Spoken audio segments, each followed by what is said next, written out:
आज माऊलींचा समाधी सोहळा आहे आणि खऱ्या अर्थानं माऊलींचा समाधी सोहळा आहे, किंबहुना माऊलींचा आपल्याला हे जे सर्व आज चरित्र माहिती आहे याचा सगळ्यात मोठा मोलाचा वाटा कोणाचा असेल तर जगाच्या इतिहासात जर नामदेव महाराज झाले नसते तर कदाचित माऊलींचं चरित्र आपल्याला माहिती झालं नसतं. जगाच्या इतिहासात जर शांतीब्रह्म पैठण निवासी एकनाथ महाराज जर झाले नसते तर आज आपल्याला माऊलींचं समाधीचं दर्शन झालं नसतं. या दोन महात्म्यांचे वारकरी संप्रदायाच्या इतिहासात फार मोलाचे उपकार आहेत. विठ्ठला विठ्ठला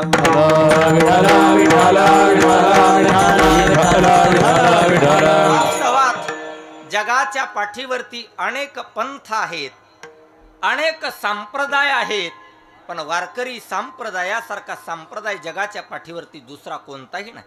आणि संप्रदायामध्येही अनेक संत आहेत.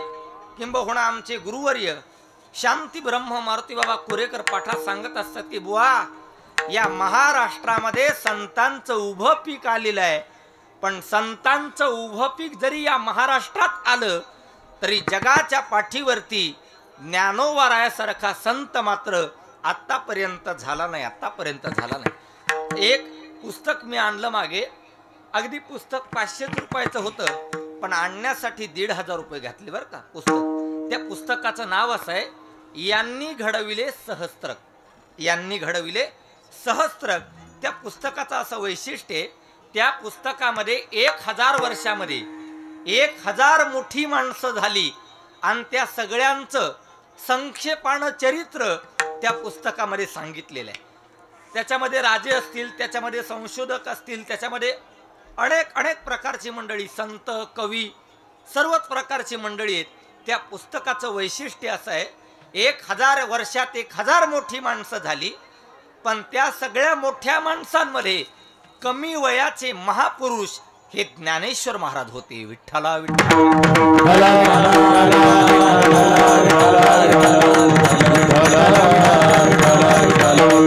प्रसंग असा घडला, ज्ञानेश्वर महाराज हे वारीला पंढरपूरला गेले आणि पंढरपूरला वारीला गेल्यानंतर परमात्म्याच्या चरणाजवळ आग्रह धरला की मला तुमच्या जवळ समाधी घ्यायची, समाधी तुझ पासी घेण देवा.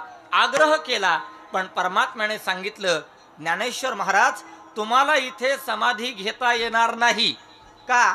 तुमची पूर्वीच समाधीची स्थानं ही निश्चित झालेली आहेत. त्यामुळे तुम्ही येणाऱ्या कार्तिक वद्य त्रयोदशीला आळंदीला समाधी घ्यायची आणि आम्ही सुद्धा तुमच्या समाधी सोहळ्याला उपस्थित राहू. पण हा सगळा भाव नामदेवरायांना कळला आणि नामदेवरायांचं अंतःकरण मात्र खिन्न झालं. नामदेवरायांचं मन मात्र हे स्थिर राहत नव्हतं. नामदेवरायांना करमत नव्हतं की एवढा मोठा महापुरुष महात्मा की याची या संगतीचे प्रेमसुख घ्यावे. तीर्थयात्रेमधला सर्व वृत्तांत नामदेवरायांना आठवत होता की आता मात्र ज्ञानेश्वर महाराज समाधीला जाणार. तिथून पुढे मात्र नामदेवरायांनी ज्ञानोबारायांची संगत सोडली नाही. स्वतः नामदेव महाराज, ज्ञानेश्वर महाराज आणि सर्वच संतांचा मेळा स्वतः पांडुरंग परमात्म्याने सांगितलं, ज्ञानेश्वर महाराज तुम्हाला समाधी देण्यासाठी मी स्वतः येईल.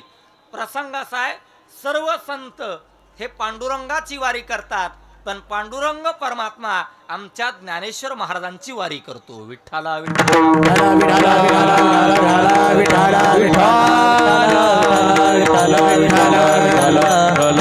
सप्तमीला स्वतः पांडुरंग परमात्मा सकल संतांसह ज्ञानेश्वर महाराज वगैरे सर्व ही मंडळी आळंदीमध्ये आलेली आहेत.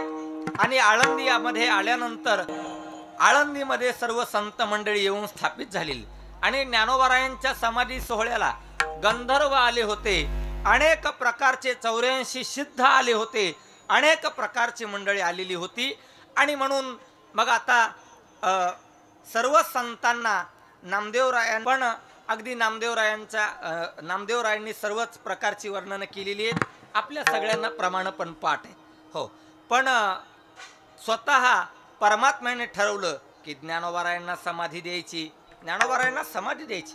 नंतर दशमीच्या दिवशी मात्र सर्व साधू संतांनी मात्र प्रदक्षिणा केलेली आहे.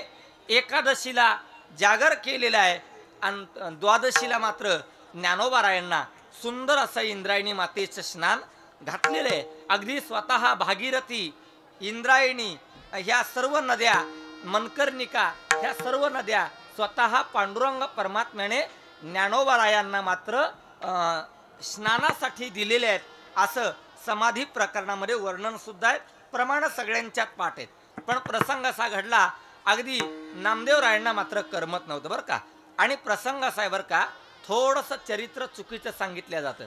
ज्ञानोबारायांच्या समाधी सोहळ्याचं कीर्तन विशाल महाराज नामदेवरायांनी केलं नाही. ज्ञानोबारायांच्या समाधी सोहळ्याचं कीर्तन हे कान्होराज महाराज पाठकांनी केलं. नामदेवराय हे कीर्तन करण्यासारख्या स्थितीत नव्हते. विठ्ठला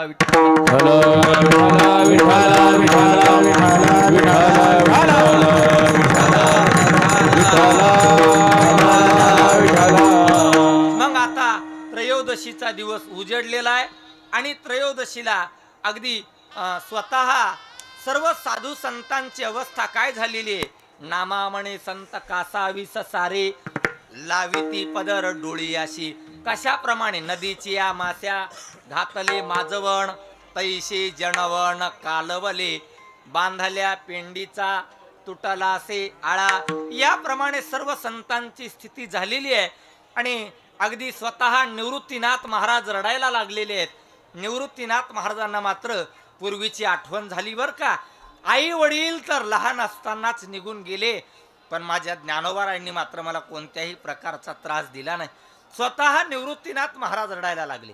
आणि निवृत्तीनाथ महाराजांचं वैशिष्ट्य असं बरं का, मोठे भाऊ असल्यामुळे स्वतःच्या तीनही भावंडांना समाधी स्वतःच्या हाताने द्यावी लागली. हे ज्ञानोबाराय, हे निवृत्तीनाथांचं विशेष आहे. निवृत्तीनाथ महाराज रडायला लागले. महाराज सांगतात, ओसंडोणी निवृत्ती आलिंगो लागला आणि कांच्या डोळा अश्रू येती. निवृत्तीनाथ महाराज, अहो असं रडण्यासारखं काय घडलं.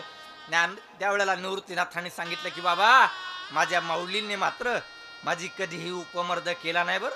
माझी कधीच अमर्यादा माझ्या ज्ञानोबानं केली नाही.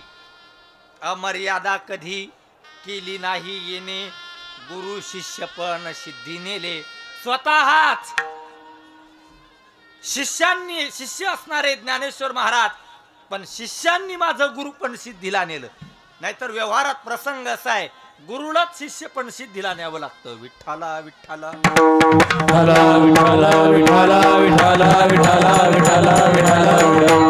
निवृत्तीनाथ महाराज रडायला लागले.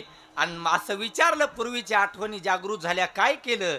त्यावेळेला सांगितलं की बाबा, माझ्या ज्ञानोबारायांनी मात्र जगाच्या इतिहासामध्ये क्रांती केली. आणि काय केलं, गीतार्थाचा अवघा घेतला सोहळा, गुह्य गौप्य माळा लेवविल्या, डोळ्याची फेडीली अत्यंत पारणी, आता ऐसे कोणी सखे नाही. आता माझ्या माऊलींसारखा सखा मात्र मला परत प्राप्त होणार. अहो असं नेमकं केलं काय. महाराज सांगतात, काढून या गुह्य वेद केले फोल, आठविती बोल मना माझी.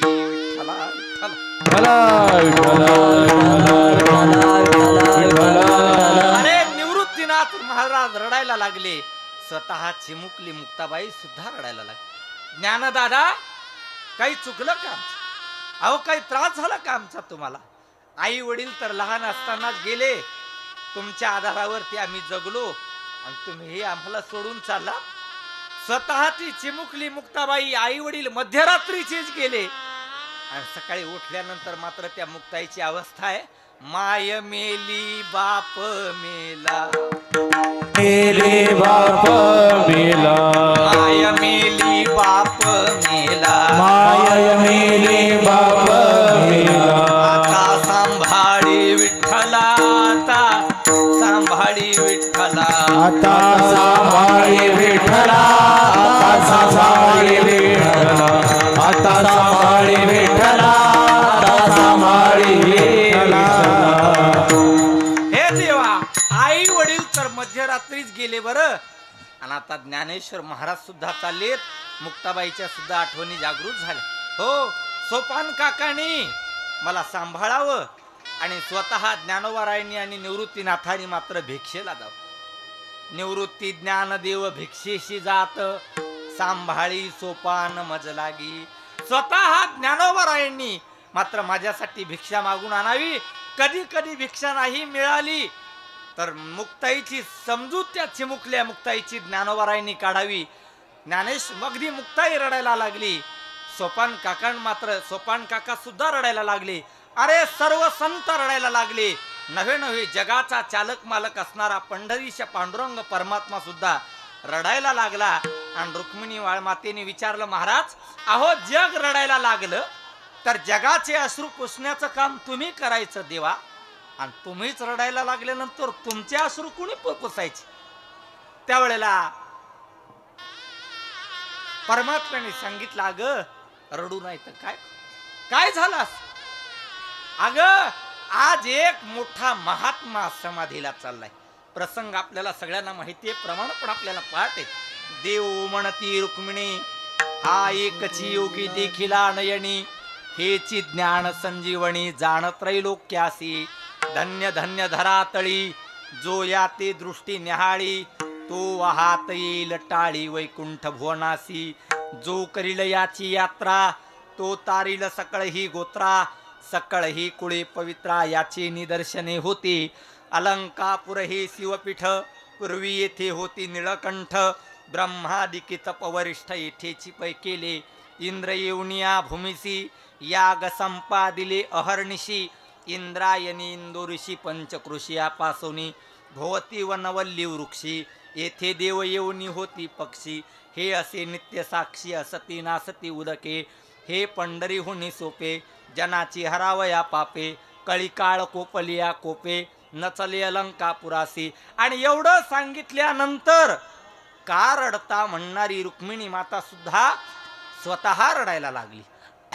ऐसे सांगता हरीसी प्रेम ओसंडले रुक्मिणीसी, मने धन्य धन्य जयाची कुशी ज्ञानदेव जन्मले.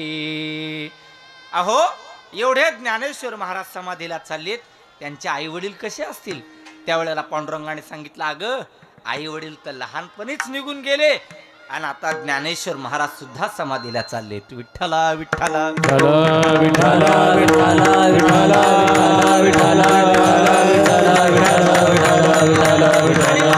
ज्ञानोबारायांचा निवृत्तीनाथांनी आणि स्वतः पांडुरंग परमात्म्याने हात धरलेला आहे. आणि स्वतः निवृत्तीनाथ आणि पांडुरंग परमात्मा ज्ञानोबारायांना हाताला धरून मात्र समाधीच्या त्या नंदीच्या जवळ आलेले आहेत. आणि तो उठविला नंदी शिवाचा ढवळा. आणि नंतर ते नंदी बाजूला केलेला आहे. आणि त्या विवरातून ज्ञानेश्वर महाराजांना निवृत्तीनाथ महाराज आणि पांडुरंग परमात्मा हाताला घेऊन मात्र त्या समाधीच्या विवरात प्रवेश करते झाले. देव निवृत्ती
स्वतः पांडुरंग परमात्म्याने आणि निवृत्तीनाथाने धरलेला आहे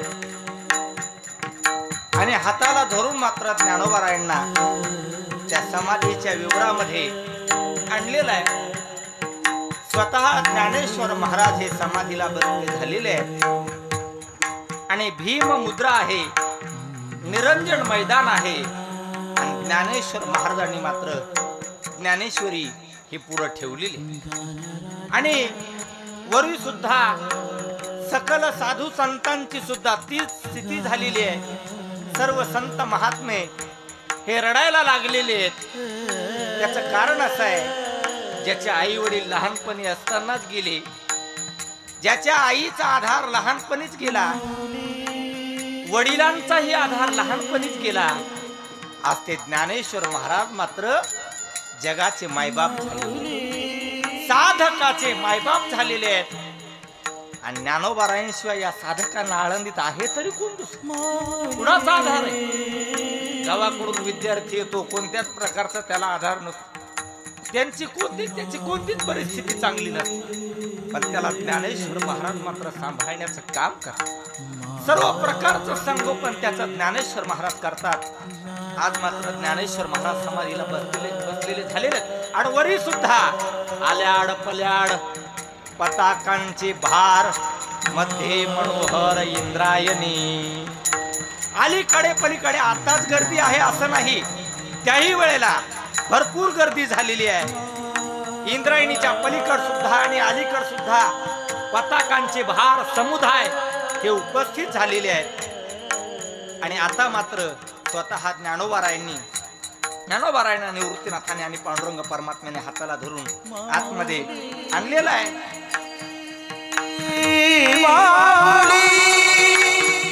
हे बाबुली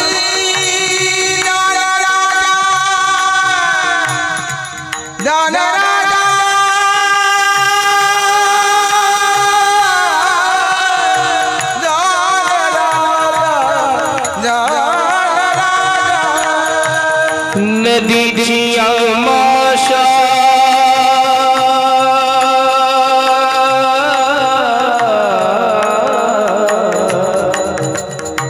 घातले माझ तैसे जलबल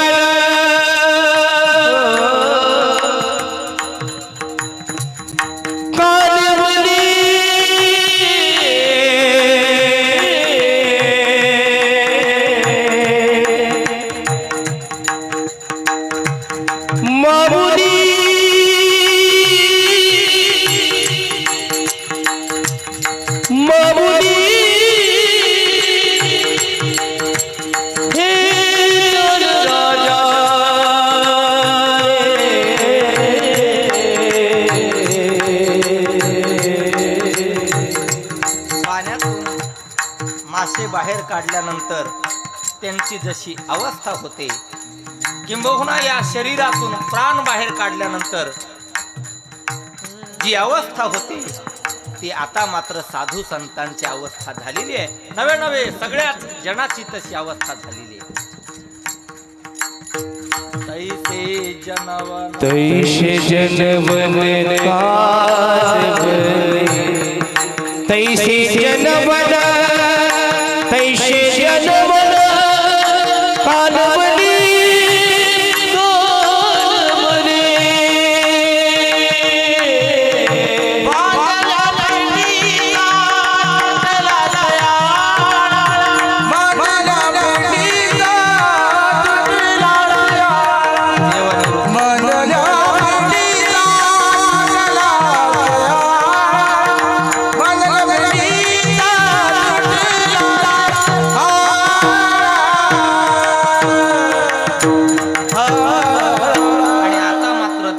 महाराजांनी भीम मुद्रेत निरंजन मैदान करून स्वतः ज्ञानेश्वर महाराज पुढे ज्ञानेश्वरी ठेवून समाधीला बसलेले.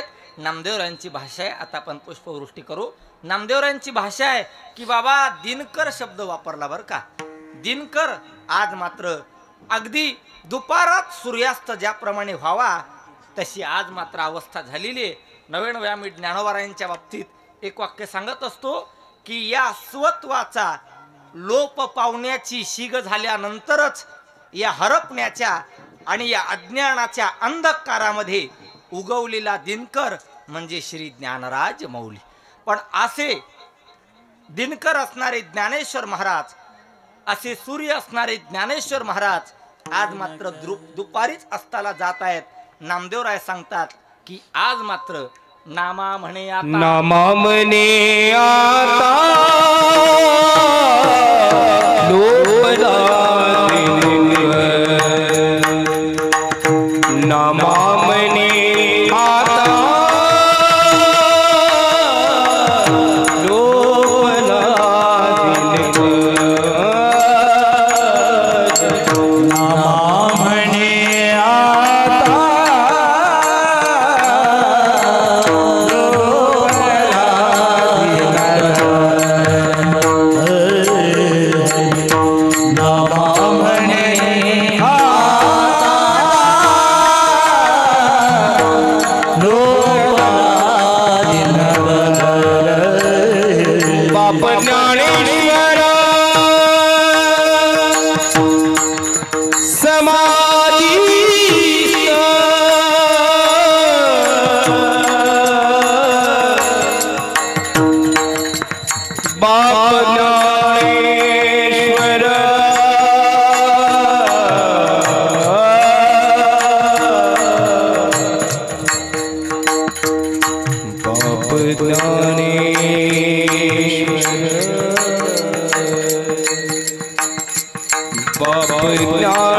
जीवन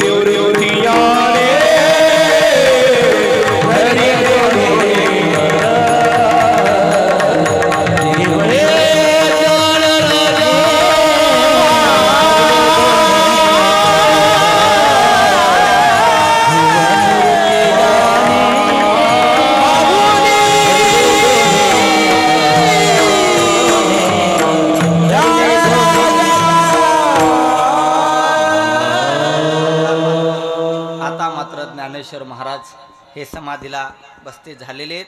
नावा म्हणे आता लोपला दिनकर, बाप ज्ञानेश्वर समाधीस्थ पुंडलिक वरदान विठ्ठल श्री ज्ञानदेव तुकाराम माऊली ज्ञानेश्वर महाराज की जय. जगद्गुरु तुकाराम महाराज की जय. जोग महाराज की जय. आणि आज आमच्या स्वानंद सुख निवासी